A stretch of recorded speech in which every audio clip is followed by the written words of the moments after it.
been just about 2 weeks since Draymond Green punched Jordan Poole during practice.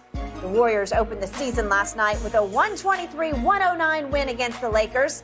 And that win did include Poole assisting Draymond on a bucket. Shanon, after what you saw last night on the court, how do you think this is going to work for the Warriors going forward? It's just going to be uncomfortable. They're teammates. They understand they have a job to do, and both of these guys have spoken about being professional and doing that job to the best of their abilities. But I wasn't listening to the sound, but Draymond didn't even seem like Draymond last night. He didn't. I agree. And I think that's one of the reasons why they didn't suspend him, because it'd have been even more uncomfortable that Draymond wasn't there for the ring ceremony. But it just made, like I said, maybe it's just me. Maybe because I know what transpired. And I guess if you didn't know what transpired, you could say, well, I mean, it seemed like they were very celebratory and everything went off without a hitch. But it just didn't seem the same. It just seemed like everybody was uncomfortable. Yeah. It was a great ceremony, very well deserved. The rings are unbelievable. But I just think the thing is now, and Skip, there are a lot of times that, obviously football, we have, 3 times the players that a basketball team has. And everybody is not friends, but you have to be somewhat friendly. Yep.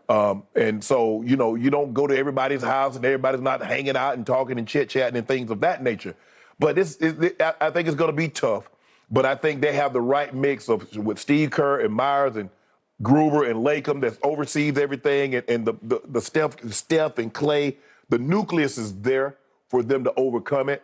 But I think the handwriting is on the wall. I think Draymond sees the direction that this team is going to be going in, and he's not going to be on this ship after this season. Yep. I think he's okay with that. Well, I know he wanted to spend his career. I think everybody, when you have the kind of success that they've had, Skip, you want to ride it out. You want to spend if you play 15 years, you want to be with one organization.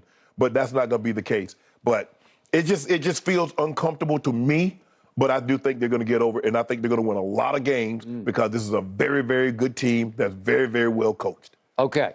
Before I address Jen's question, allow me to say I thought Steph Curry did a spectacular job emceeing the ring ceremony. Yeah. It's hard, man. Yeah. And you got a game to play, and your mind's on LeBron and the Lakers, but you're trying to pull this off. And I thought he was flawless. Mm-hmm.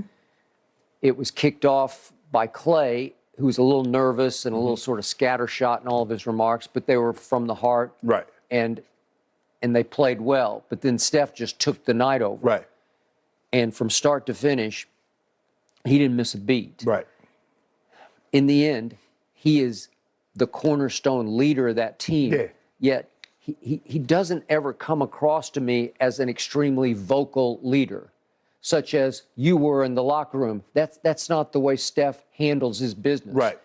He doesn't have what I would call a dynamic personality. Right. He's not a force to be reckoned with in that locker room. No. As far as a vocal force. No. But I think he is a quiet force to be reckoned with. Yes. And it feels like everything emanates from him quietly, maybe much of it behind the scenes. Skip, in all those years, every year they've won the championship, got their ring ceremony parade, Draymond always has a speaking part. Yep. No, and it's not going to happen last night. Exactly. No, I agree. So to say this thing was, it was just like it normally would, that's not the case. Draymond was supposed to be, okay, Steph goes last. There's no question about it. You saved the best for last. Steph's supposed to go last. But Draymond not supposed to get his ring first of the starters. He's supposed to be in that group with Steph last. Okay, you want to put Clay, Draymond last, whatever the case may be. It was different. He has been the spokesman for this team. Yes. He's the one with the podcast. Yes. I thought Draymond looked extremely self-conscious last night, as if the whole world, the cameras are on me from start to finish, and they're all watching me, and he was like giddy happy, like almost too happy, like nervous happy. Right. Because this is a whole new world for him. Did you see the thing? I don't know what was on. I saw it on social media where it's kind of like, it was like a documentary where he was kind of explaining like kind of what transpired, and he didn't know the magnitude of it because like he didn't know it had exploded like it exploded because he was at home with his kids, and so I was like, I don't know. I don't know if I'd be talking about it at this point in time, Draymond. I would. I don't know. I would not do. I didn't see that. Was it his podcast or? I don't know what it was on, but they shot it like it was a documentary because it's really close up, like Spike Lee was shooting. You know, Spike like to zoom in and then zoom out. Yep. But it was like, I don't know, Draymond. If it was me, I probably wouldn't be talking about it. I would just let it. You know, hopefully try to let people keep moving. Because days go by without it being talked about. I think you'll be, you know, obviously you're never getting over this because somebody's going to show it. And, you know, they had the suit on. He had his money green suit, looked nice. He did. But then they had the overlay. They had Jordan Poole's face. Talking about this suit cost $140 million. So it was okay. But like you said, Skip, he looked uneasy. He looked uncomfortable. All right. I do not believe that he and Jordan Poole will have any issue going forward, mainly because of Jordan Poole. Right. He just seemed above it all. He handled it perfectly. Yeah, he's like, beautifully. I got my bread. Yeah, he got it. And he knows he's way better at this point than Draymond. Yes.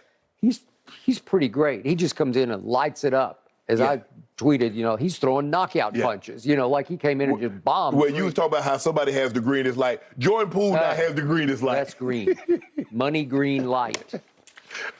The point is, he could have escalated this on social media. Nothing. Yeah. He could have escalated in the press conferences. Not a word. Right. Professional. Yep. Start to finish. So I think they will be fine. And obviously they had a little situation, you know, where but then they connected last night on the court because it was Jordan bounced it to Draymond for the basket. And it was like, oh, they connected on the floor. I think they'll have no problem playing basketball together. I can't remember ever a situation where it's been that contentious where, man, I ain't throwing you the ball. Even if a quarterback, quarterback, and that doesn't happen often. I just read this morning, I don't know how true it is, that Trubisky and the receiver got into it. Mike Thomas says, I'm not going to confirm or deny that. But it's not going to be a situation Deontay Johnson is open, and all of a sudden Trubisky like, nah, you punched me. I ain't throwing you the ball. No. At the end of the day, Skip, we're team, especially during that when the game's going on, I'm trying to win a game. And so if that means giving you the ball or doing whatever it takes, that's what I'm going to do. I got it. But I'm going to say this about Draymond. He feels to me from a distance like a ticking time bomb. I just think he'll have his own personal issues where he's going to go off. He gets over emotional. He's been doing this for years, but they got through it. Right. He never went this far. It never went this far, and most of it was behind the scenes. Right. But then that thing at Memphis last year at the end of game one when he got thrown out and then he does a big lap around the arena, that was pretty crazy stuff to me. He can go pretty crazy. Well, maybe he does have something. You know, Skip, he told about he has some things going on in his personal life that he didn't elaborate on, but maybe there's some things going on that he needs to resolve, and hopefully with the time that he was stepped away, he got an opportunity to resolve those issues. Okay. And you know, sometimes it boils over. I hate that it boiled over in a punch where you punch your teammate, but you know, sometimes, you know, guys handle things differently, and that was definitely not the right way to handle it. But sometimes, you know, we have things going on in our personal life that it just becomes too heavy of a burden to bear, and we lash out. We hurt people. That has nothing to do with it. But this is a bottom line business that absolutely. And I don't believe his production will equal, as you say, the tolerance. Like production won't outweigh the tolerance at some point because his game is in some decline. Well, we're gonna see this year. We're gonna try to get one more championship out of this. We're not just gonna abandon. That's what they did. We're not gonna abandon the ship just yet. In the end, they just shook their heads and said, "We got to get through this because we got to run this one back because our window is starting to close." Our window may be closed with Draymond, but maybe we can keep it cracked open just enough that we cannot upset this apple cart. I mean, Skip, you think about it. I mean, Draymond only played 24 minutes. Yeah. I mean, Steph played 32. Clay only played 20. But you see the young guys. You see Jordan Poole played 28 minutes. JaMychal Green played 23 minutes. DiVincenzo played 22 minutes. I like a lot. I've always liked it. So Villanova. Skip, you can see. I think early on they're going to rely on a lot of these young guys playing a lot of minutes to get them acclimated, because I definitely believe that in the future they're going to head in a different direction without Draymond. And they're going to make sure Poole, and they're going to make sure the Wisemans and the Kumingas and all those guys are ready to take that role on. It wouldn't shock me if Draymond was gone by trade deadline. You think so? Just wouldn't shock me because it depends on how he can manage his emotions going forward through the first half. I think Steph and Clay like, look, let's just hold this thing down for at least one more year. Let's get you owe us that to try to get 5 with the core 3.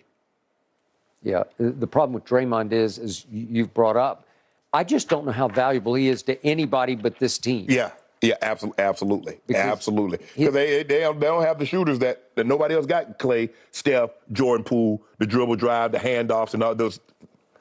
Yeah. I don't know. I think it ticks going forward. Guys, I don't know that I ever remember this much drama league-wide across the league to start an NBA season. Up next for the Warriors, the